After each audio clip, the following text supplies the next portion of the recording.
Assalamualaikum warahmatullahi wabarakatuh. Bertemu lagi kita dalam riset kontemporer pemasaran.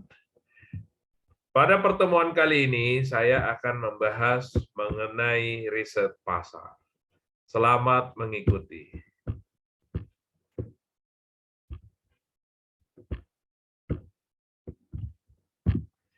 Riset pasar dan informasi pemasaran. Tahap-tahap riset pemasaran yang pertama adalah merumuskan masalah. Ya. Misalnya, permasalahan kita adalah ingin menentukan besarnya biaya yang akan digunakan untuk promosi atau iklan. Ya.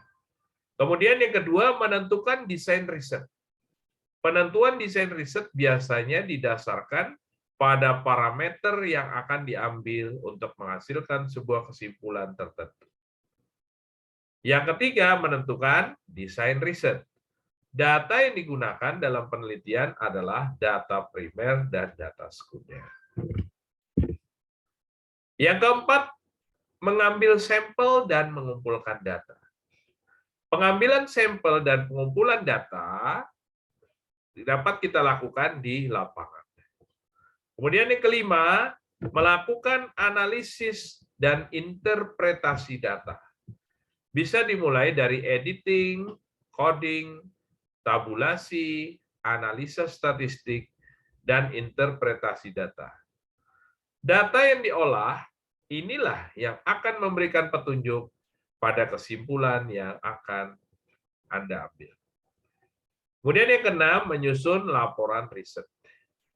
Laporan riset pasar bisa berupa laporan hasil, kesimpulan, serta rekomendasi penelitian yang diberikan kepada pihak manajemen. Kemudian kita lihat ada sini sistem informasi pemasaran. Ya. Apa itu sistem informasi pemasaran? Yaitu sebuah struktur interaksi yang kompleks antar manusia, mesin, dan prosedur yang dimaksudkan untuk menciptakan arus informasi yang berkaitan secara rapi. Dikumpulkan dari sumber-sumber intern dan ekstern untuk digunakan sebagai dasar dalam pengambilan keputusan dalam tanggung jawab khusus dari riset pemasaran.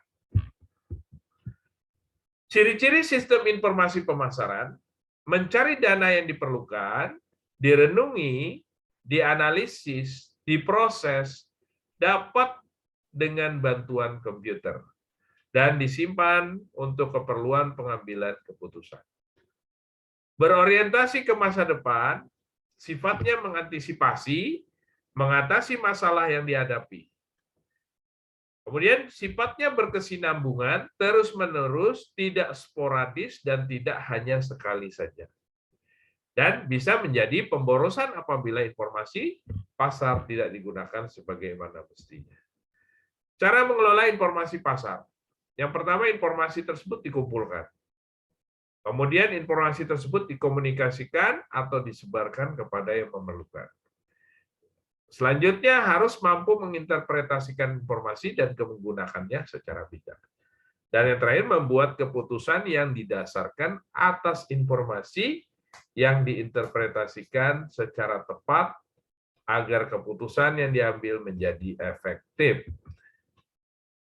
Sumber informasi pasar ada dua, ada sumber internal dan sumber eksternal. Yang sumber dari dalam atau internal, yang pertama yaitu analisis produk. Ini penting untuk perusahaan yang memiliki aneka ragam produk. Misalnya dianalisis penyebab produk mengalami kenaikan atau penurunan. Yang kedua, analisis teritorial. Dalam bentuk teritorial, kota, luar kota, kota besar, dan sebagainya. Yang ketiga, analisis konsumen. Menyangkut produk yang digunakan, spesifikasi produk yang dibeli, dan sebagainya. Kemudian ada sumber dari luar atau sumber eksternal. Informasi eksternal misalnya berasal dari pemerintah, dari berbagai departemen, terutama departemen perdagangan, perindustrian, dan sebagainya. Nah, bagaimana cara memperoleh informasi pasar? Yang pertama yaitu melatih dan mendorong staf penjualan mencari informasi. Yang kedua, perusahaan berusaha mendorong distributor retailer agar bersedia menyampaikan informasi tentang produknya. Yang ketiga, perusahaan dalam bentuk toko. Yang keempat, perusahaan membeli informasi dari lembaga pengumpul data atau database. Yang kelima, perusahaan membentuk lembaga pengumpul data sendiri. Ya. Perbedaan riset pemasaran dan sistem informasi pemasaran. Riset pemasaran yaitu yang pertama menitik beratkan pada pengumpulan informasi ekstern. Sedangkan sistem informasi pemasaran menangani ekstern dan intern. Yang kedua, riset pemasaran berkaitan dengan penyelesaian masalah. Sedangkan sistem informasi pemasaran berkaitan dengan pencegahan terjadinya masalah. Yang ketiga, bekerja secara terputus-putus bagi riset pemasaran dan hanya sebagian-sebagian saja berdasarkan project to project basis. Sedangkan sistem informasi pemasaran bekerja secara terus-menerus merupakan sebuah sistem.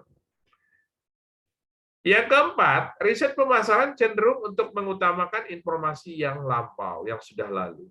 Sedangkan sistem informasi pemasaran cenderung untuk berorientasi pada keadaan yang akan datang.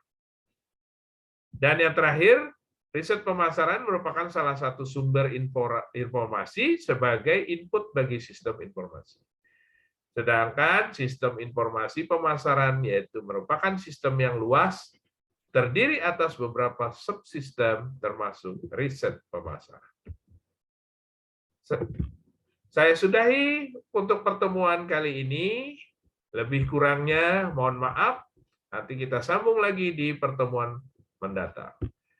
Wassalamualaikum warahmatullahi wabarakatuh.